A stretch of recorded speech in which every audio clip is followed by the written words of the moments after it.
ఇప్పుడు మీరు చూస్తున్న భూమి కోసం ఇక్కడ మనకుండేది భారతదేశంలో హిందుత్వం. ఇక్కడ ఇది కాకుండా ఇద్దరు గెస్టులు రావడం జరిగింది.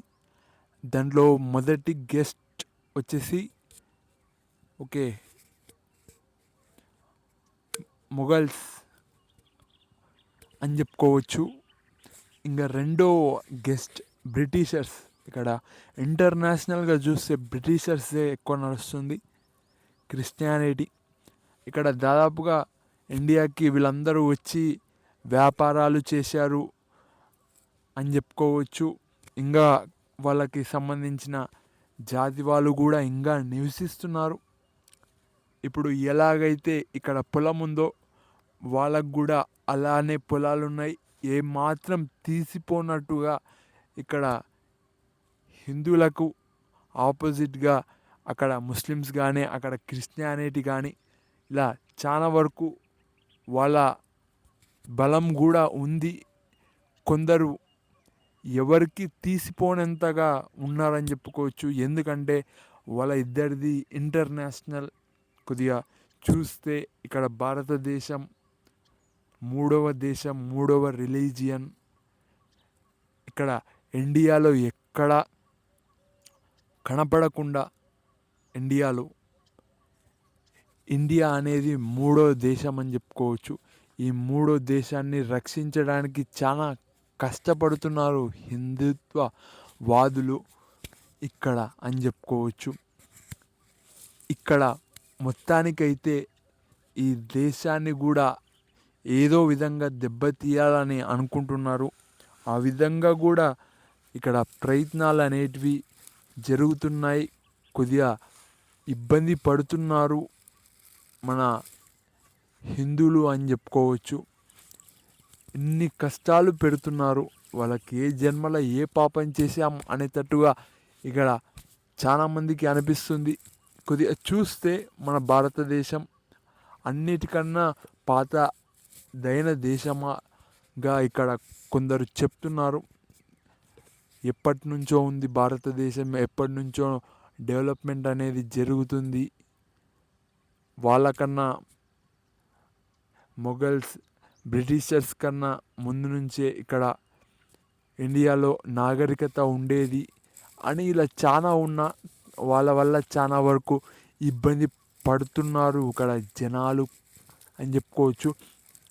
ఇక్కడ చూస్తే మనకు రాజ్యాంగం వచ్చింది, పేరుకి రాజ్యాంగం వచ్చింది. ఇక్కడ నడిచేదంతా ఇక్కడ లోపల ముస్లిమ్స్ మరియు క్రిస్టియానిటీ అనేది అంతగా కనపడట్లేదు ఇక్కడ. కానీ మరి చూస్తే కొన్ని ఊర్లలో క్రిస్టియానిటీ కూడా ఉంది. ఇలా చాలా వరకు ఇక్కడ ఇప్పుడు ఒక మనిషి అని అనుకోలేము. ఇలా సమాజంలో ఇవన్నీ ముగ్గురు కలిసి సమాజాన్ని నడిపిస్తున్నారు అనేటట్టుగా అవుతుంది. కొద్దిగా మన హిందువులు ఇబ్బంది పడుతున్నారు ఈ మొఘల్స్ వల్ల అని చెప్పుకోవచ్చు.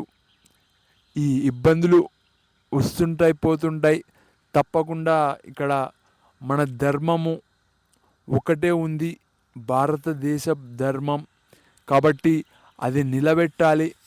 మనం హిందువుల జెండానే పట్టాలి. కానీ ఇక్కడ నడవనీయట్లేదు కొందరు వ్యక్తులు అని చెప్పుకోవచ్చు.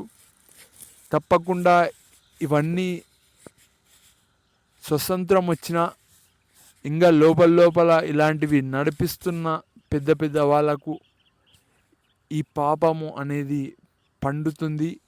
తప్పకుండా దీనికి అనుభవిస్తారు. వాళ్ళు ఎంత పెద్దవాళ్ళైనా సరే. ఇక్కడ భారతదేశానికి స్వతంత్రం రావడానికి ఎన్నో కష్టాలు పోరాడి తెచ్చుకున్నారు.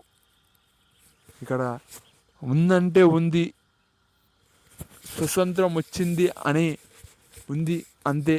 కానీ లోపల చాలా ఇబ్బందికరంగా ఉంది ఇక్కడ సిచ్యువేషన్.